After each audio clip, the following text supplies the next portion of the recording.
दोस्तों, African country Zambia के एक छोटे से टाउन में 120 मेगावाट का हाइड्रो पावर प्लांट और 237 किलोमीटर लंबी ट्रांसमिशन लाइन बनी हुई है, जिससे कि इस देश के करीब 10 लाख लोगों को इलेक्ट्रिसिटी मिलती है।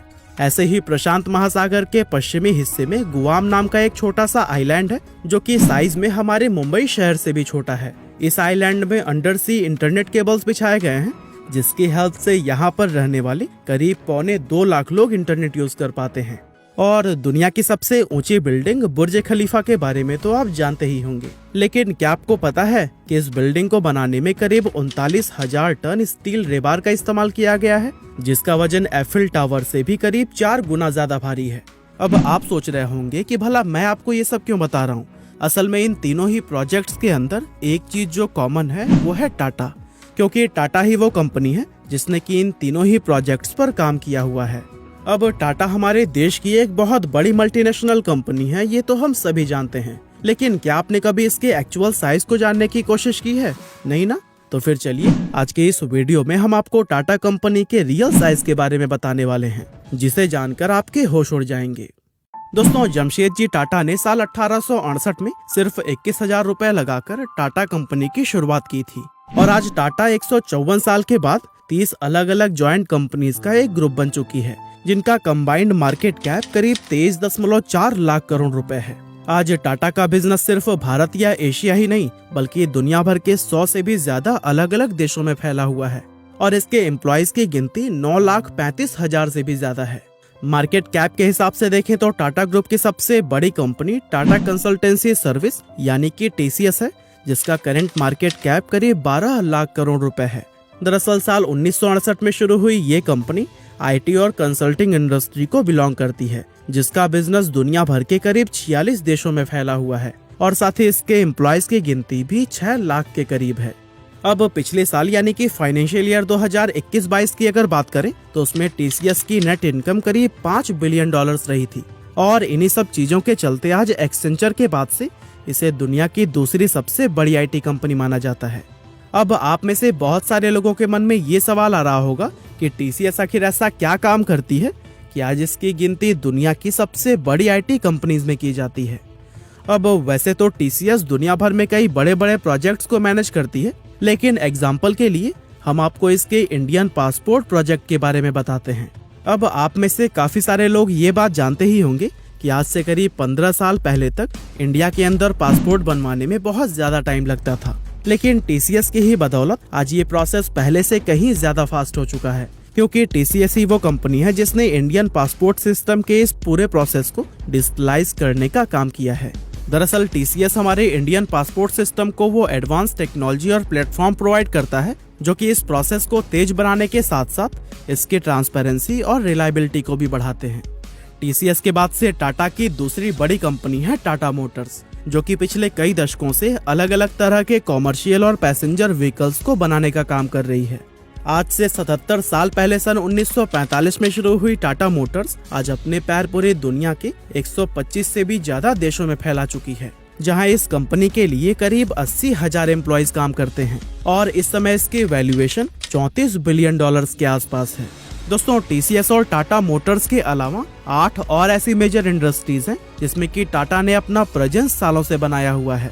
फॉर एग्जांपल, स्टील सेक्टर की अगर बात करें तो इस इंडस्ट्री में टाटा ग्रुप की टाटा स्टील कंपनी पिछले 114 सालों से काम कर रही है, और आज इसका भी बिजनेस पूरी दुनिया के करीब 25 से ज्यादा देशों में फैला हुआ है। इसी तरह से कंज्यूमर और रिटेल इंडस्ट्री की अगर बात करें तो इस सेक्टर में भी टाटा किसी से कम नहीं है। यहाँ टाटा के 20 से भी ज्यादा अलग अलग ब्रांड डिफरेंट प्रोडक्ट्स में डील करते हैं, और टाटा के इन ब्रांड्स में Tata tea, Tata salt, Titan, Voltas, Croma और टाटा स्टारबक्स जैसे फेमस ब्रांड्स का नाम शामिल है।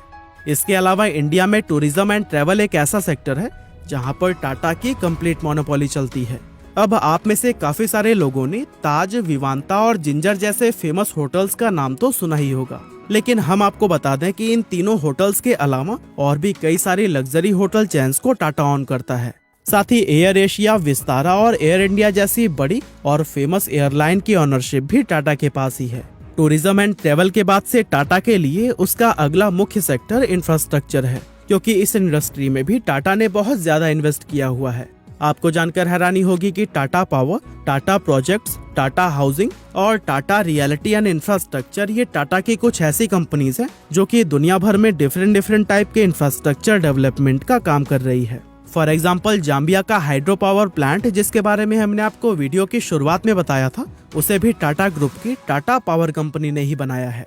और दोस्तों, इन सभी इंडस्ट्रीज के अलावा Tata finance, aerospace, defence, telecom, media और ट्रेडिंग एंड इन्वेस्टमेंट जैसे कई दूसरे सेक्टर्स में भी मौजूद है, जहां साल 2021 में अपनी इन सभी कंपनी से टाटा को कुल 128 बिलियन डॉलर्स का रेवेन्यू जनरेट हुआ था।